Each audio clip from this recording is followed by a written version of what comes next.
शिवाजी महाराज का नमन करते हुए आज की डिबेट में पार्टिसिपेट करता हूँ। माननीय योगी जी का सदन के अंदर जो उद्बोधन था, कुछ चीजें वास्तविकता में संवैधानिक पदन दायित्व का निर्वहन करते हुए उन्होंने ठीक नहीं कही। और मुझे एक शब्द पे आपके भी ऊपर भी आपत्ति है कि विपक्ष को धोया। क्या कभी इस तरीके की हिम्मत कभी आपने दिखा पाई कि विपक्ष ने सरकार को धोया? ये बात कभी आप अपने डिबेट में या कभी किसी कार्यक्रम में कह पाई? शायद नहीं कह पाई।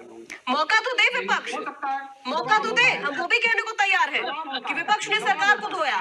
मैं आपसे पूछना चाहता हूँ, अव्यवस्थाओं के कारण होने वाली मौत पर क्या आपने सरकार से प्रश्न पूछा?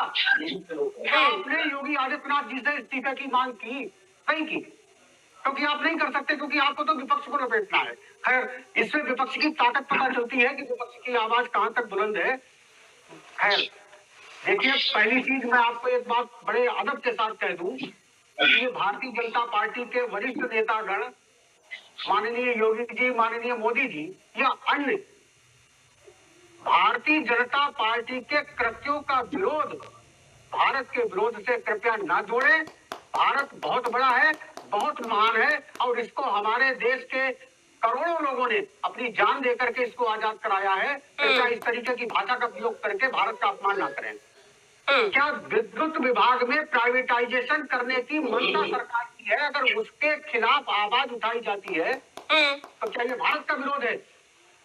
क्या कुंभ में हुई मौतों के ऊपर अगर विपक्ष प्रश्न चिन्ह लगाता है अव्यवस्थाओं के ऊपर, क्या ये भारत का विरोध है? क्या कानून व्यवस्था की स्थिति, महिलाओं की स्थिति, महिलाओं का अत्याचार, अभी जो कुछ वीडियो फुटेज वगैरह वीडियो इसमें आए हैं कि साहब वहां कुंभ के अंदर स्नान कर रहे हैं, अरे अश्लीलता की हद पार कर दी। आपका इंटेलिजेंस ब्यूरो क्या कर रहा है? क्या इस पर सवाल उठाना भारत का विरोध है? क्या सरकार के द्वारा की गई कृत्यों के बारे में जो जनता के हितार्थ नहीं है उनको अगर इंगित करते हुए अपनी बात को रखना भारत का विरोध नहीं होता? आपको तो हम एक रास्ता दिखा रहे हैं। अगर कहीं, सीधी सी बात है, अगर कहीं पर अव्यवस्थाओं की वजह से, अगर भीड़ की वजह से, अगर किसी भी तरीके से अगर वहां पर कोई घटना घटित हुई तो मुझे तो लगता है कि योगी आदित्यनाथ जी को खुद टीवी पर आकर के ये कहना चाहिए कि हमारी व्यवस्था में कहीं कोई कमी रह गई होगी जिसकी वजह से ये घटना हुई और हम इसके लिए क्षमा प्रार्थी हैं। मैं मान लेता कि उन्होंने एक सहृदयता का परिचय दिया, लेकिन ये कह देना कि सन 1954 में भी साहब जो है घटना घटित हुई थी, 2013 में भी घटना घटित हुई थी, और 102 से 144 साल पहले कुंभ नहीं होता था, 144 साल के बाद भी कुंभ नहीं होता है, ये पहली बार कुंभ हो रहा है। ये सब बातें उचित नहीं है।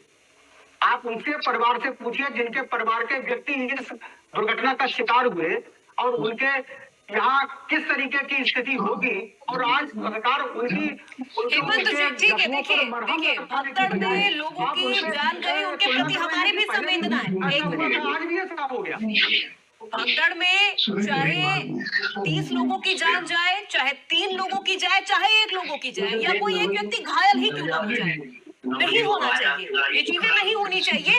हम खुद इस पर सवाल उठा रहे हैं। लेकिन आप मुझे ये बता दीजिए कि 57 करोड़ लोग जो स्नान कर चुके हैं, क्या वो भी अव्यवस्थाओं के बीच आकर स्नान करके गए हैं? अगर इतनी ही अव्यवस्था थी तो इतने करोड़ लोग स्नान करके गए कैसे? और सबसे बड़ी बात, प्रयागराज सिटी की जो अधिकतम क्षमता है वो 25 लाख की है। उस जगह पे 7 करोड़ लोगों का स्नान करना, क्या ये अव्यवस्था है? 100 करोड़ का दावा किसने किया था? 100 करोड़ का दावा उत्तर प्रदेश की सरकार ने किया था, योगी आदित्यनाथ जी ने किया था।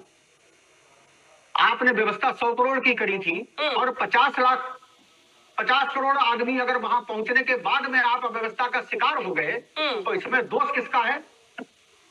क्या इलाहाबाद प्रयागराज में रहने वाली जनता का दोष है, या जो नहाने जा रहे हैं, कुंभ स्नान करने जा रहे हैं, क्या उनका दोष है? ये व्यवस्था का ही दोष हुआ ना। खैर छोड़िए, अभी एक गंगा सफाई पर एक जो है रिपोर्ट आई।